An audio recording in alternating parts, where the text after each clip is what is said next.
It didn't hurt America to have a general so bold that he was dangerous.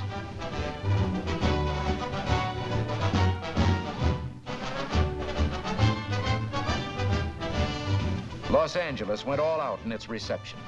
With him was General Doolittle, whose 8th Air Force in Europe did so much to assure final victory. Ladies and gentlemen, coming over here, there was a very great lesson. The first 4 hours, we passed over a destroyed land, utterly destroyed. You who have not seen it do not know what hell looks like from the top. That's what Germany looks like. That's what Austria looks like. That's what any place that the 8th Air Force and the 3rd Army worked on looks like. You must remember this,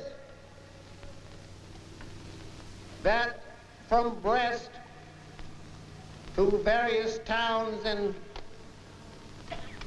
southern Germany and Austria, whose names I can't pronounce, but whose places I have removed,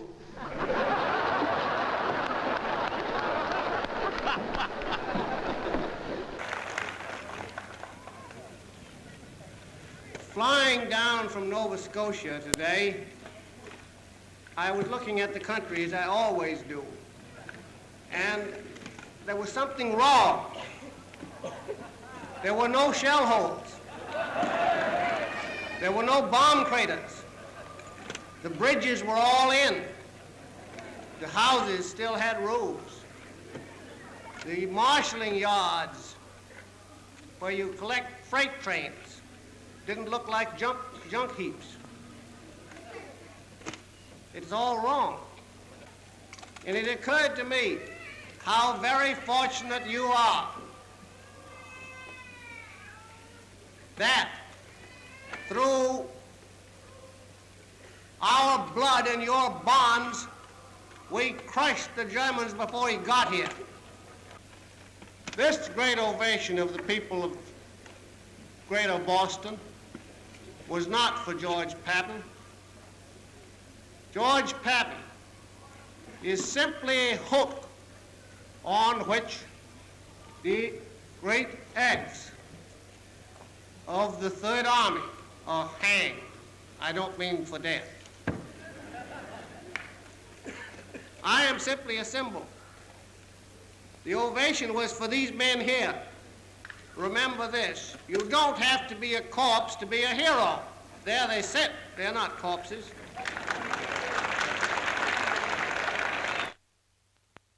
When I think of the hospitals in which over 130,000 other men of the 3rd Army have had a damn good time, usually.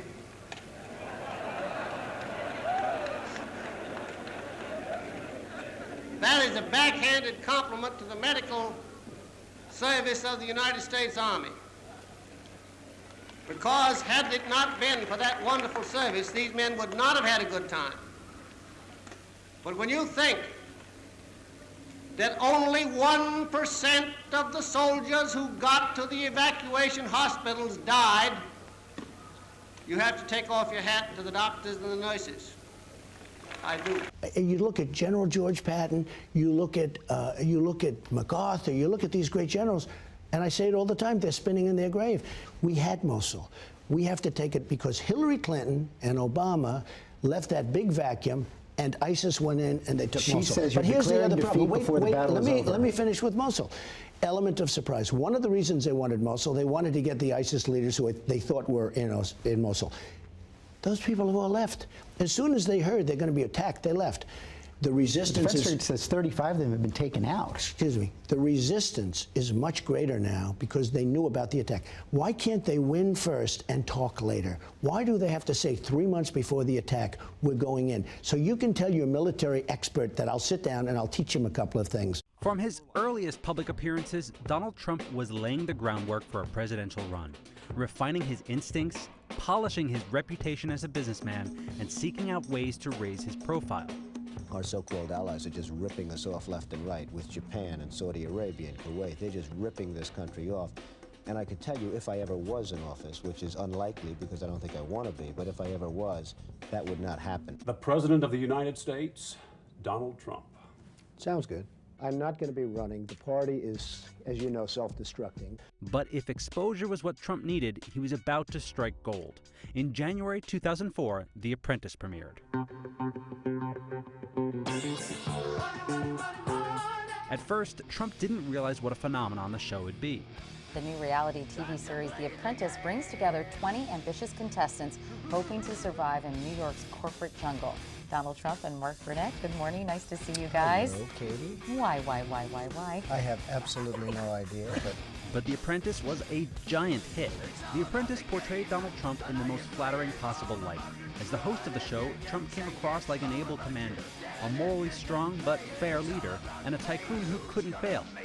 Well, we may have a hit show right here on NBC and plenty of money in the bank, but Donald Trump's hotels and casino resorts are in deep debt to the tune of nearly $2 billion. the casinos make less than 1% of my empire. So it's a small, relatively small investment for me. Dude married longtime girlfriend Melania Knauss at a celebrity-packed wedding. Who was the most glamorous guest in your view?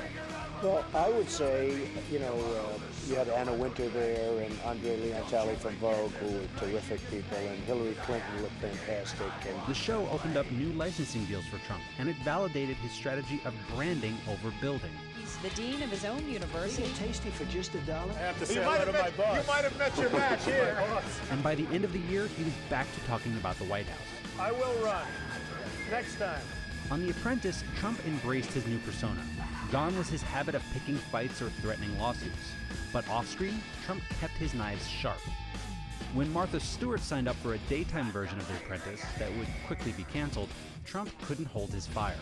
Honestly, it's like two kids in a stenhouse. What's going on here? Couldn't you take the high road? So I'm going to say I apologize. I won't. You have to be very smart. You have to know your subject. You can never have somebody so smart that he's smarter than you. You have to be the smart one.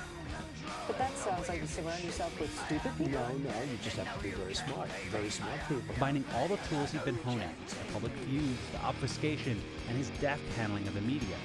The world laughs at us. They won't be laughing if I'm president. If I decide to run, and that's a big decision for me, including the fact, frankly, that I would have to give up one of the most successful shows on television, which is a lot of money and a lot of prestige and a lot of power. Despite years of public pining for the White House, Trump's first real entry into politics didn't go quite as planned.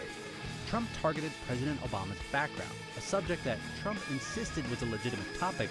Let's see what, perhaps it's going to say Hawaii. Perhaps it's going to say Kenya. But Trump's critics described as conspiratorial and racist. Obviously, we all know about your credentials and breadth of experience. For example, seriously, just recently, in an episode of Celebrity Apprentice, you fired Gary Busey. And these are the kind of decisions that would keep me up at night. Trump didn't back down despite the public scolding. Because, it's just awfully good that someone with the temperament of Donald Trump is not in charge of the law in our country. Because you'd be in jail. Secretary Clinton.